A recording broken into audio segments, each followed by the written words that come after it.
네, 시간 멈춰주시고 권영환 증인 앞으로 좀 나와주시겠어요? 이쪽으로 좀 부탁드립니다.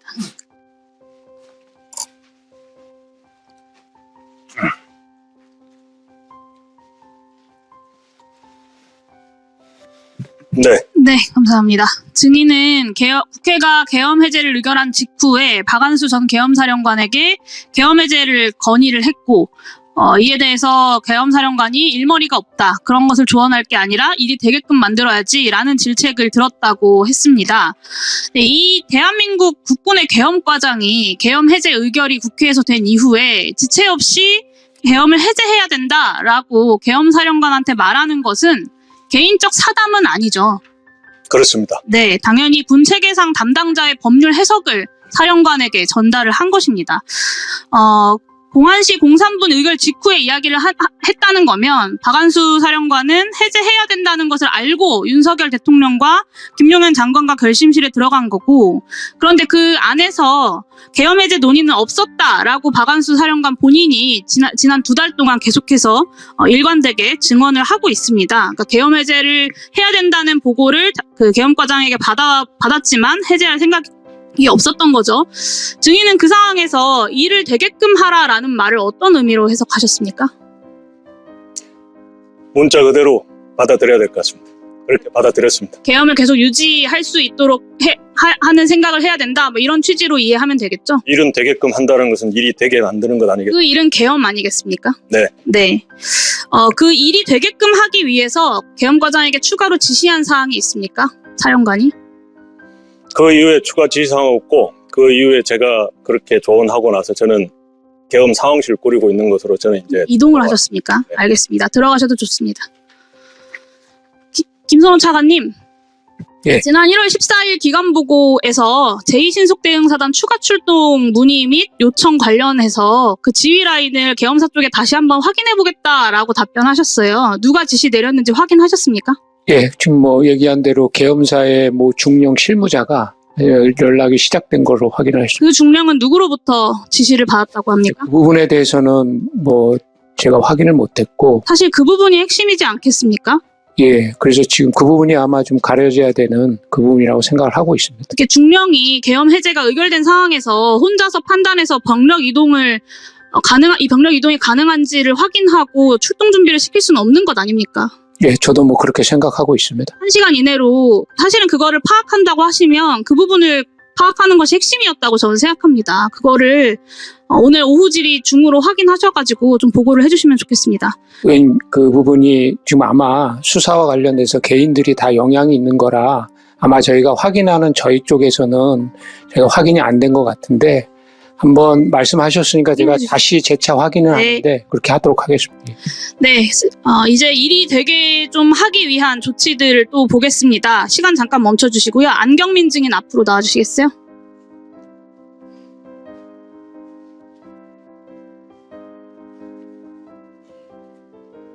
수방사 작전과장 안경민 중령입니다. 네, 증인은 12월 4일 2시경에 계엄사령관으로부터 수방사 추가 출동 인원 파악 지시를 받은 적이 있죠? 계엄사령관이 아니라 계엄상황실로부터. 그 한 중령이라는 사람으로부터 받은 건가요? 예, 그렇습니다. 네, 그 한 중령의 이름과 직책을 좀 말씀해 주시겠습니까? 수사 중인 사항으로 제가 그 개인에 대해서 개인 신상을 여기서 밝히는 건 좀 어렵다고 판단됩니다. 네, 계엄사 지시를 받고 그러면 이진우 전 수방사령관에게 관련 내용 보고하셨겠죠? 그때 사령관은 국회일 때 현장을 나가 있는 상황이어서 저는 작전처장에게 합참에서 이런 계엄상황실에서 이런 사항을 요구한다고 보고를 하고 예하 52, 56사단에 그 사항에 대해서 파악하도록 지시를 했습니다. 근데 출동 가능 인원, 추가 투입 가능 인원을 파악하는데 수방사령관에게 보고를 안 하고 그걸 파악해서 계엄사에 보고를 했다라는 건 좀 납득하기가 어려운데요. 그때 당시에는 저는 작전처장에게만 보고했습니다. 인원을 파악한 이후에 말씀하신 대로 계엄사에 52사단 200명 그리고 56사단에 300여 명이 출동 가능하다라고 보고를 했습니다. 그 보고 이후에 계엄사에서 추가 지시한 사항 있습니까? 추가 지시사항은 없었습니다. 출동 대기해두라거나 하는 지시사항 없었습니까? 예, 없었습니다. 네, 들어가셔도 좋습니다. 정리하면 공안시 공산분 의결 이후에 계엄과장에게 지체 없이 해제해야 된다라는 보고를 받았음에도 불구하고 박한수 계엄사령관은 결심실에서도 계엄 해제 건의하지 않았고 계엄사에서는 새벽 2시에서 3시 사이 수방사 추가 출동 인원을 파악하고 제2신속대응사단 추가 출동을 요구했습니다. 지구계엄사 진행이 왜 이렇게 더디냐라고 독촉도 하고요. 계엄상황실 구성을 위한 6본 장교들 이동 승인까지 했습니다. 제2계엄 준비가 착착 진행됐다고 볼 수밖에 없습니다. 박한수 전 사령관이 국회에서 계속 모르쇠로 일관을 하고 있지만 중령 혼자서 이 추가 병력 투입을 판단해서 현황을 파악하는 것은 말도 안 되는 일이고요. 다수의 증언과 증거가 박한수 사령관과 2차 계엄을 가리키고 있습니다. 그래서 마지막으로 이 부분에 대한 의혹 해소를 위해서 마지막 5차 청문회에서 제2신속대응사단과 수방사에 연락했다고 하는 그 한모 중령을 꼭 불러서 관련된 질의를 해야 된다고 생각합니다. 양당 간사님과 위원장님께서 어디 누구요? 그 제2신속대응사단과 수방사에 연락했다고 하는 그 출동을 확인했다고 네. 하는 그 한모 중령을 반드시 불러서 질의를 해야 된다고 생각하고요. 알겠습니다. 예. 위원장님께서 네. 알겠습니다. 네, 자, 추미애 의원님 기대해 주십시오. 네, 잠깐만, 우리 합참 계엄과장. 합참 계엄과장입니다. 네, 시간 주시면 좀 드리고 싶은 말씀이 있습니다. 네, 말씀하십시오. 잠깐 계십시오. 불필요한 의혹을 낳지 말아야 되고, 아까 용현 의원님께서 말씀하신 한중령 관련해서 제가 알고 있는 사실을 말씀을 드려야 불필요하게 마음의 고통을 받지 않는 이유는 있을 것 같고, 또 나머지 확인이 되실 것 같습니다. 용기를 내서 말씀드리겠습니다. 제가 계엄 당일날 합참 전비 차장으로부터 이신속 대응사단 예하에 이신속 대응사단이 아니라 그렇게 얘기했습니다. 이신속 대응사단 예하에 201, 203 예단이 출동은 아니며 만약 출동을 지시하면 출동할 수 있는 준비를 전달하라고 하였습니다. 그리고 그에 따라서 저는 그 상황실을 구성하고 있는 것에 지원되어 있던 아까 말씀하신 한중령과 그 대테러 특수전 과장이라고 있습니다. 함께 왔던 그 대테러 특수전 과장에게 이 내용을 전달하라. 그 이유는 원래 작전처, 계엄사의 작전처가 계엄 임무 수행과 관련된 그 역할을 하기 때문입니다. 그런데 제가 그 사항을 듣고 나서 만약에 출동을 한다면 어떤 수단으로, 예를 들면 차량인지 헬기인지, 그리고 출동을 한다면 복장은 뭔지, 단독권장인지 비무장인지 이런 게 어떻게 되느냐라고 합참전비차장에 문의를 하니 합참전비차장께서는 당시엔 제가 굉장히 당황스러운 답을 줬습니다. 그건 물어볼 필요 없고 그냥 체육복 입고 자고 있으면 돼. 뭐라고요? 그냥 체육복 입고 자고 있으면 돼. 네. 굉장히 이상한 답이었어요. 지금 제가 드리는 말씀은 그동안 제가 5차례의 참고인 조사에 가서 다 일관되게 진술한 내용이고 그렇게 제가 답을 받고 그렇게 저는 전달을 했습니다. 그 다음에 또 하나는 또 우리 용 의원님께서 52사단, 56사단 얘기하셨는데 당시에 작전회의실로부터 시작해서 계엄사 임시 상황실에 갔을 때 제가 명확하게 지시받은 사항은 국회에 지금 특전사와 수방사가 나가 있다고 하는데 대체 저 부대의 현황이 어떻게 되느냐 그것을 파악해봐라 라고 했고 또 그 내용도 제가 아까 말씀드렸던 대테러 특수전과장에게 그걸 파악해라라고 전달했고 저는 또 저 나름대로 파악을 했습니다. 여기서 중요한 사실은 저 나름대로 파악을 했지만 또 제가 별도로 그 내용에 대해서 보고를 받거나 한 적은 없습니다.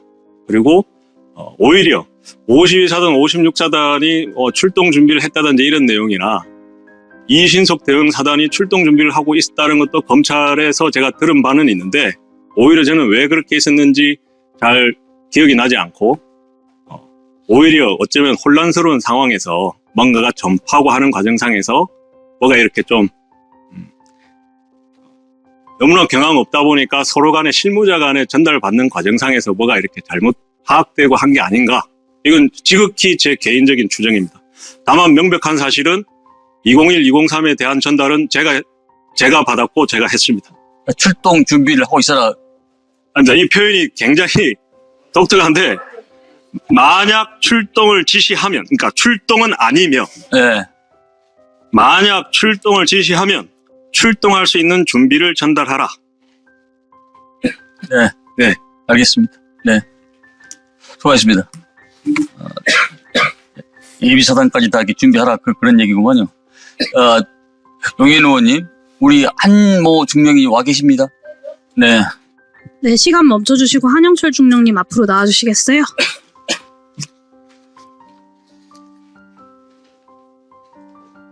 죄송하지만 이쪽으로. 네, 감사합니다.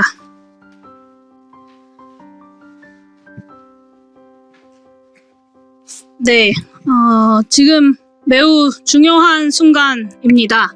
한중령 본인이 위증을 하고 있거나 아니면 6번 정책실장 아니면 좀 전에 나왔던 박근태 소령이 위증을 하고 있거나 둘 중에 하나입니다. 우리 국조특위가 누구를 법적 조치를 해야 할지를 다투는 중요한 순간이라고 저는 생각합니다. 가용병력을 파악하라는 지시를 받았을 때 그것의 목적과 또 누구로부터의 지시인지 혹시 전달받았습니까?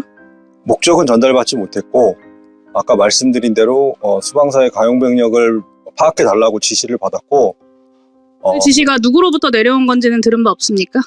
그것은 제가 알지 못하고 저는 호출을 받고 가서 했고 아까 제가 총장님 수행 부관이라고 생각했던 인원은 당시에 그 안에 부관을 수행하고 있는 인원은 총장님밖에 없다고 생각해서 했는데 네. 아까 말씀드렸듯이 제가 기억하고 있는 인원은 안경을 안 쓰고 있었기 때문에 네, 알겠습니다. 그렇지만 여기에 전속부관 표시를 봐서 그거는 좀 더 확인이 필요할 것 알겠습니다. 같습니다. 네. 국회로부터 계엄이 비상해제된 지 1시간이 지났는데 가용병력을 확인하라는 지시가 그 당시에 어떤 목적이었는지 직감하지 않았습니까? 개인적으로 생각할 수 있는 부분은 있지만 기본적으로 그 정보를 알 수 있는 게 그 계엄 상황실 안에서는 저 앞에 걸려있는 TV, 음소거되어 있는 TV밖에 없었습니다. 본인의 생각은 있었다는 거죠, 그것에 대한? 어떤 판단은 무엇이었는지 혹시 여쭤봐도 될까요? 저는 그때 당시에 알 수 있는 정보는 그 TV 자막으로 나와서 국회에서 계엄 해제가 의결됐다는 그 정보만 가지고 있었고 거기에서 나오는 화면에서는 국회에 어떤 사람들과 군인들이 혼재되어 있는 부분들이 네, 증인 제가 여쭤본 건 가용병력을 확인하는 것이 어떤 의미인지를 판단하셨냐라는 질문이었습니다. 가용 병력은 뭐 출동할 수도 있다라는 그러니까 출동할 수 있는 병력을 확인한다라는 정도로만 생각을 했어요. 네, 관련해서 국방부에서 증인에게 사실관계를 확인한 바 있습니까? 뭐 직접적으로 확인한 적은 없어요. 네, 들어가셔도 좋습니다. 김성호 차관님께 묻겠습니다. 그 제2계엄 관련해서 그런 일이 결코 없었다라는 것이 계속된 주장이셨습니다. 제가 수사를 해야 밝혀지죠, 이런 이야기를 했는데, 그리고 도대체 누가 가용병력을 1시 넘어서도 확인하라고 했는지 이것을 확인해달라고 하니까 사실 한 달이 넘도록 확인을 못하겠다, 할 수 없다라고 하신 거예요, 오늘 낮에도. 근데 오늘 국정조사를 통해서 한영철 중령이 전비차장과 계엄과장 통해서 제2신속대응사단 그리고 6본 정책실장 통해서 수방사 가용병력 확인하라고 지시를 받았다는 게 이렇게 다 확인이 됐어요. 사실 이렇게 쉽게 확인이 되는 걸 국방부에서는 지금까지 국회 국조특위 업무보고하고 한 달이 넘도록 파악을 못한 겁니다. 오후질이 끝날 때까지 확인해달라고 말씀드렸는데 확인 안 하셨죠?